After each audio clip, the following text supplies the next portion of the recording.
Assalamualaikum warahmatullahi wabarakatuh. Anak-anak Ibnu Batu Herah semuanya, semoga semuanya masih semangat ya. Bersama Ustazah Arum, kali ini insya Allah kita akan belajar tematik mengenai kondisi geografis dan sosial budaya negara Asia Tenggara. Sebelumnya mari kita ucap basmalah. Bismillahirrahmanirrahim. Negara-negara di Asia Tenggara umumnya memiliki kondisi geografis yang sama. Akan tetapi, kesamaan kondisi geografis tersebut tidak menjamin kehidupan sosial budayanya pun sama. Nah, mari kita bahas satu persatu.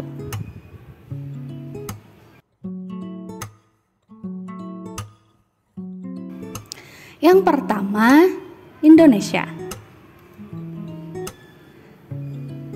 Indonesia merupakan negara kepulauan. Negara kita dikenal sebagai negara kepulauan yang terdiri dari pulau-pulau yang dikelilingi lautan. Indonesia terletak antara dua benua dan dua samudera. Indonesia mempunyai banyak gunung dan pegunungan, sungai, serta danau. Penduduknya itu berjumlah sekitar 200 juta jiwa. Kemudian di Indonesia itu penduduknya menganut agama Islam sebagai agama terbesar, kemudian Kristen, Katolik, Hindu, Buddha, dan Konghucu. Di Indonesia sendiri ada lebih dari 300 kelompok etnis dan bahasa resmi yang digunakan adalah bahasa Indonesia. Selanjutnya yang kedua adalah Malaysia. Malaysia itu dipisahkan terletak di antara Laut Tiongkok Selatan dan Selat Karimata. Nah, Malaysia sendiri terbagi menjadi dua, wilayah barat terletak di Semenanjung Malaysia dan sebelah timur terletak di Pulau Kalimantan. Jumlah penduduk Malaysia itu sekitar 20 juta jiwa, terdiri atas etnis Melayu, Tionghoa, dan India.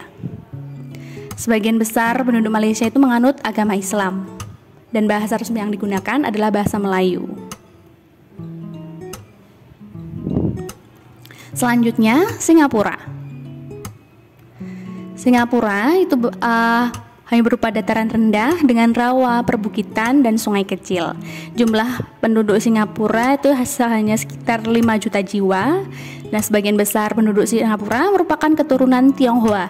Namun ada pula etnis Melayu, India, dan juga bangsa Eropa. Sebagian besar penduduk Singapura itu beragama Buddha.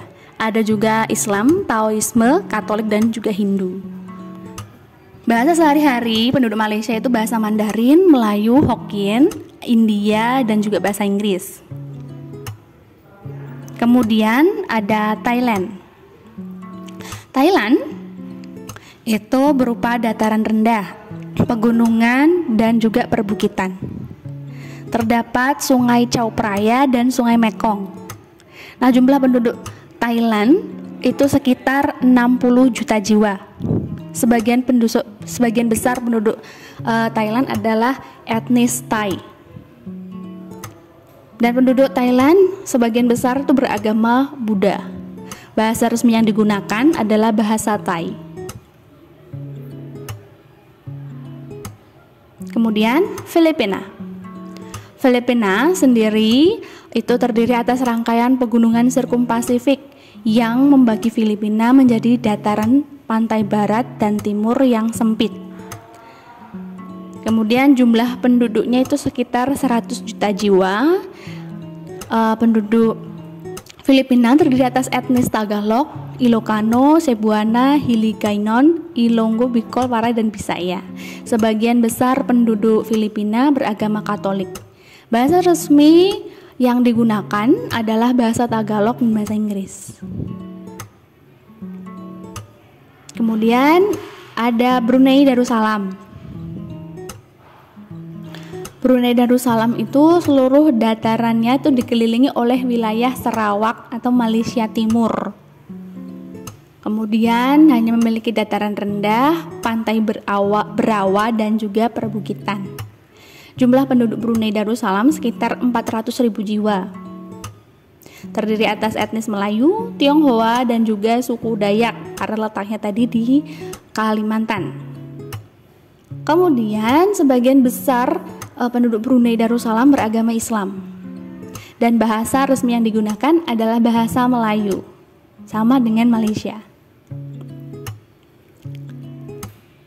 Kemudian ada Vietnam.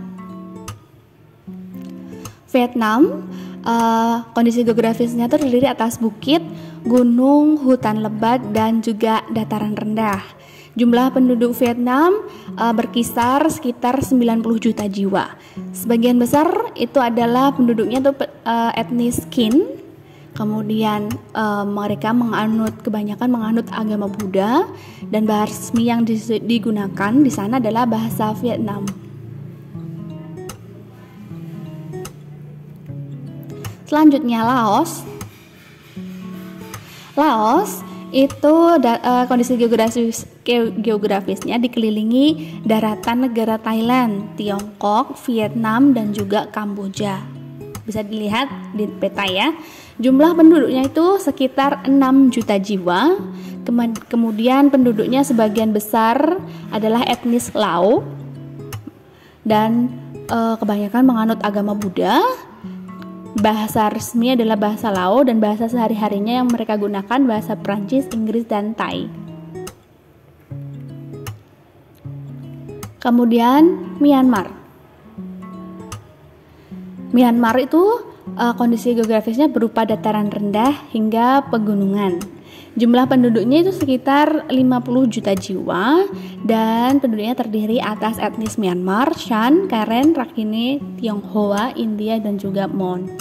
Kemudian penduduknya sebagian besar beragama Buddha, dan bahasa resmi yang digunakan adalah bahasa Myanmar. Nah, kalian juga bisa menambahkan pengetahuan kalian tadi dengan membaca buku pena halaman 7-9 dan 19 sampai 20. Kamboja yang terakhir kayaknya berupa dataran rendah dan dataran tinggi yang bergelombang. Nah, jumlah penduduk Kamboja itu sekitar 15 juta jiwa, dengan sebagian besar itu merupakan suku bangsa Khmer.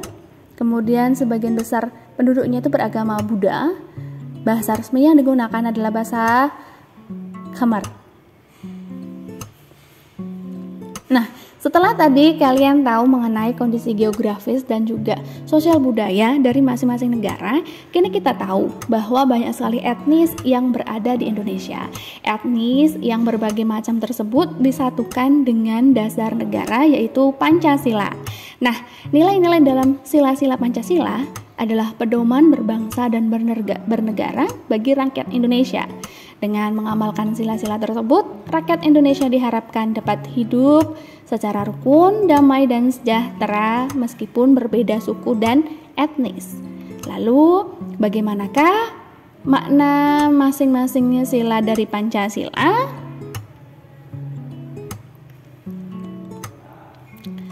Sila yang pertama, ketuhanan yang Maha Esa.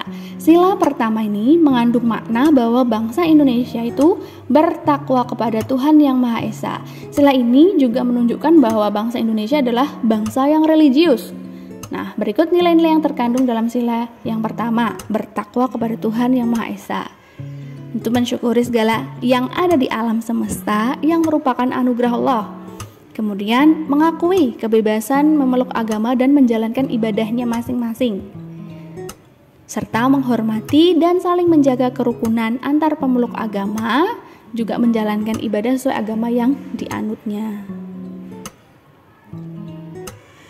Kemudian sila yang kedua adalah kemanusiaan yang adil dan beradab.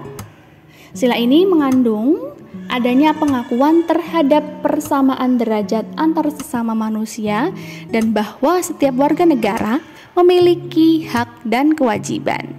Nah, nilai yang terkandung dalam sila kedua ini adalah mengakui persamaan derajat antar sesama manusia, mengakui persamaan hak dan kewajiban antar warga negara, serta mengembangkan sikap tenggang rasa, saling menyayangi sesama manusia, juga gemar melakukan kegiatan kemanusiaan.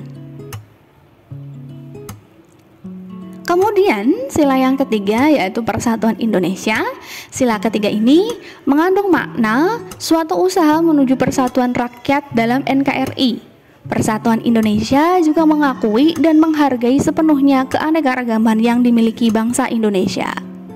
Nah, nilai-nilai yang terkandung dalam sila ketiga Pancasila adalah bekerja sama demi kepentingan bangsa dan negara, rela berkorban demi kepentingan bangsa dan negara, mengembangkan rasa bangga dan cinta tanah air bangsa, serta mengembangkan persatuan Indonesia atas dasar Bhinneka Tunggal Ika. Nah, kalian juga bisa membacanya di buku Pupena halaman 10 dan 18. Selanjutnya, tugas untuk kalian, silakan kalian tuliskan contoh penerapan sila-sila Pancasila yang sudah kalian lakukan. Ya, sila pertama yang sudah kalian lakukan apa? Sila yang kedua, yang kegiatan yang kalian lakukan yang mencerminkan sila tersebut.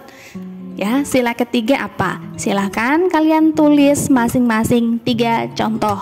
Kerjakan di buku nomor 1 ya. Demikian tadi pembelajaran kita kali ini. Jangan lupa untuk mengerjakan tugasnya ya. Ucap hamdalah. Alhamdulillahirabbil alamin. Terima kasih. Wassalamualaikum warahmatullahi wabarakatuh.